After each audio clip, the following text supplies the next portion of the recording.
After a day of cleaning, I crawled into my bed and closed my eyes and dreamed. The dream was more graphic than normal.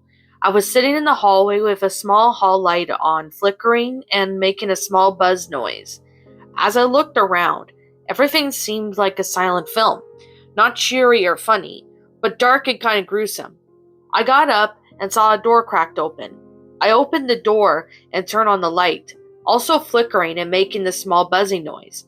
I noticed a dark liquid coming out of the gray closet, while everything just seemed gray and black. I opened the door and I saw a small child figure dead with no eyes and her blonde hair unevenly cut with blood all over her. I let out a scream, which couldn't be heard due to the buzzing getting louder and louder. I got on my knees and covered my ears to block out the sound that the buzzing just kept getting louder, louder, louder. Then I blacked out. A soft piano sound woke me up. I tried to get up, of course, but now I was tied to a chair with rope, giving me a rope burn everywhere. I looked up to see another little girl, except alive, playing the piano. The soft tune I've never heard kind of soothed me in some way. The girl was playing a thing, had long red hair with a torn ribbon. Seemed familiar, too. I squinted my eyes to see the girl's bloody tears. I opened my mouth and was about to ask what's wrong, but as soon as I did, she turned her head directly at me. I saw her smiling, with blood tears falling down from her cheeks. The only color in the room were pink eyes glowing as well, as she was the only color. A torn pink dress with a black ribbon tied to the middle. She stopped playing and got up and very slowly walked towards me. I struggled and she jabbed my knife into my throat. I jolted up in bed, coughing and holding my throat. It hurt pretty bad, but thank God it was just a dream. I looked around and crawled out of bed. I got ready for another day and walked downstairs. The piano was there, but there was no one to play it. I sat and got ready to play the only song I knew, Twinkle Twinkle Little Star, but I felt a force controlling my fingers to play the song from my dream. I tried to stop playing, but I just couldn't. I heard a small giggle and felt a ribbon on my head, and my brown hair had turned to a red color with blood. I saw a knife on my lap, and when I looked around still, playing, I saw myself in the same room in my dream. I was wearing a ripped and blood-stained pink dress like the girls. I looked up due to blood dripping on my face and saw another girl with black hair hanging from the ceiling with blood dripping from her neck. I looked down and started crying like the blood like her, just smiled and just kept playing that very lullaby. I felt a cold chill go down my spine and looked to my left. Still playing, I saw another girl in black and white. Maybe she can suffer too. I got up and slowly walked to her, and as she was whimpering, I slowly got my hand wrapped around her neck, squeezing. My face faded into a frown as she disappeared. Maybe she'll come back as a girl like me. "Why are you sad?" the little girl voice called out to me. I jumped a bit and turned around to see the original girl. "You are like me, a strong leader."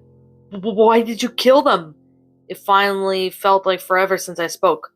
"Who, my sisters?" "Huh, they wouldn't listen." She held up a knife and ran her fingers down the side. "So I gave them chances. One chance, two chance, third, and then maybe bye-bye. What's your name, by the way?" I started to back up a bit. "Blossom," she smirked and sprinted at me. "Please, if you ever have this experience, let me know. I need to find Blossom's true motive to murder. Please hurry. I don't have that long." And that, my pretties, was Blossom's Lullaby, a Powerpuff Girls creepypasta. My final thoughts on this story. Okay, I do have to say this is definitely one hell of a pasta that I have never heard of before. I personally do have to say I have heard of a few narrations, like Jenny Foxworth narrated this, and there was a few narrators that actually did narrate this, and this story was cliched because, it involves, blood because Blossom, having blood come down her, no eyes, like blood tears. Like, why the fuck would would that be in this in a creepypasta like this? This isn't really a lost episode pasta. This is more of a dream. I don't know why it says creepypasta, lost episode creepypasta on there, but I don't like. I don't understand. I really don't. That's just. I'm gonna be brutally honest. It just doesn't really. I don't really know what to say. This story, it is not a lost episode story. It's more of a dream. And I don't know why this is listed as a lost episode story. I don't understand why it's, listed like that, but it is. So, yeah, I personally don't know. The grammar's all right. I will definitely say that now. The grammar is all right, but the story, yeah, the story just wasn't that good. I'm definitely going to be brutally honest. The story just wasn't really that good at all. The story did have, potential to be good, but it just went all over the place and it just didn't help out with the story matters. And yeah, I'm just being brutally honest here. While the concept of it seems interesting, but it obviously is more of well, it's just more of a story, but at the same time, there's just cliches, involving, why would Blossom sit there and kill her sisters just because they wouldn't listen? Like, why? Just why? There's like literally no explanation for this, and it just doesn't really help the matter sense. So I definitely do have to say this story just doesn't work out well. I don't know. I don't really know what to say. This story was just not that great. I'm definitely going to be brutally honest. This story, it has potential, and I will say it could have been good, but instead it just went downhill from there. And that's just disappointing. And I'm just being brutally honest. It's just disappointing.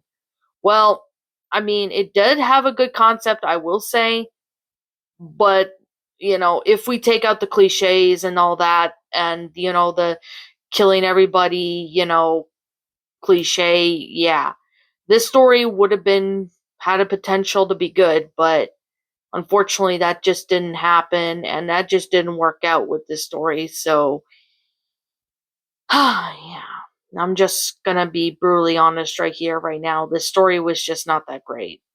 So, anyways, yeah. Like I'm always gonna say, this is just simply my own personal opinion, and if you happen to disagree with it, that's perfectly fine too. We're all entitled to our own opinions regards to these creepypastas. This is just simply my own personal thoughts. I'm gonna give this story what should I give it?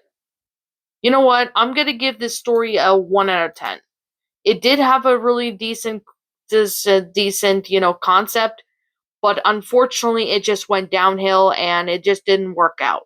And the story just went downhill from there. So that's why it's getting that. But anyways, to the author of the story, I can't seem to find out who you are. So if you happen to stumble across this video and you happen to be the author of the story, let me know in the comments section so I can give you proper credit.